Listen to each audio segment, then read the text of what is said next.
नमस्कार शेतकरी बांधवांनो, गीताई शेती शिवारामध्ये आपल्या सर्वांचे नक्कीच पुनश्च एकदा सहृदय स्वागत आहे।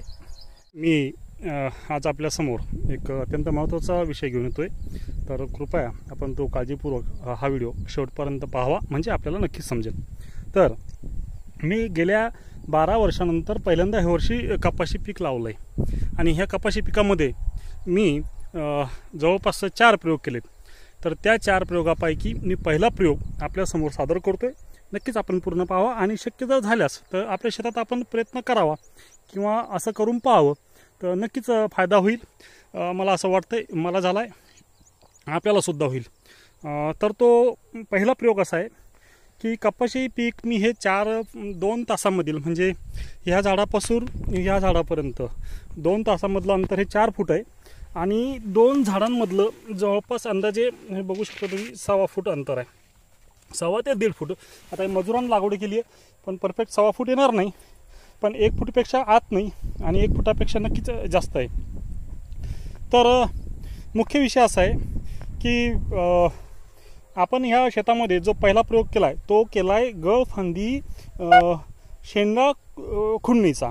तर तो केला आपण 70व्या दिवशी, आजच्या बरोबर 10 दिवस अगोदर माझ्या कपाशी पिकाला 70 दिवस झाले होते आणि तेव्हा मी गळफांदीचा जो शेंडा आहे तो शेंडा खुडणी केला होता।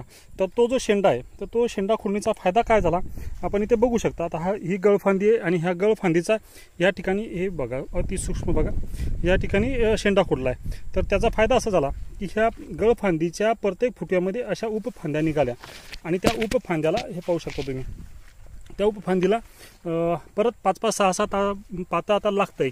तर ही गळफांदी आता बुडापासून आपण पाहू शकता, ही गळफांदी, एक सेकंद, ही गळफांदी ही 1, 2 आणि पलीकडच्या साईडने कशी, ह्या 3 गळफांद्या ह्या कपाशी पिकाच्या मुख्य झाडाच्या।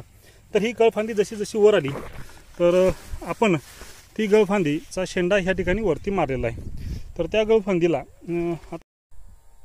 गळफांदीला कमीत कमी प्रति फुटवा 3 ते 4 ते 6 जास्तीत जास्त पातं लागलंय, म्हणजे जवळपास 30 ते 40 पातं एकाच गळफांदीला आहे। आणि मुख्य जे कपाशीचं झाड आहे याला सुद्धा प्रत्येक याचे ज्या फळफांद्या आहेत याला सुद्धा झाड आहे। परंतु मी आता बघा शेताच्या मध्यभागी उभा आहे, मी काही एका बांधाकडून किंवा जिथं सर्वात जास्त सूर्यप्रकाश येतोय किंवा जिथं चुका पडल्या अशा ठिकाणी, तर बिलकुल ज्या ठिकाणी ती घनदाट लागवड आहे किंवा 100% उगवण आहे अशा ठिकाणी उभा आहे।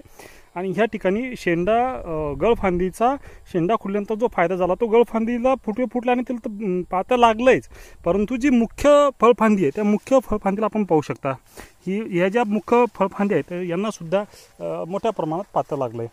तर मला सांगायचं यातून हेच की ज्याच्याकडून गळफांदी छाटणी नाही झाली तर त्यानं किंवा कटिंग नाही झाली तर त्या शेतकऱ्यांना आता नक्की लवकरात लवकर आपल्या शेतातील कमीत कमी गळफांदीचा तरी शेंडा काढून घ्यावा किंवा त्याची छाटणी करावी।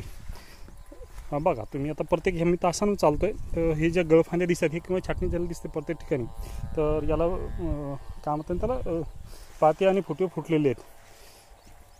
तर आपल्याला हा व्हिडिओ आवडल्यास नक्कीच जास्तीत जास्त शेतकऱ्यापर्यंत पोहोचवा आणि शेअर करा, माझ्या चॅनलला सबस्क्राईब करा आणि व्हिडिओला नक्कीच लाईक करा।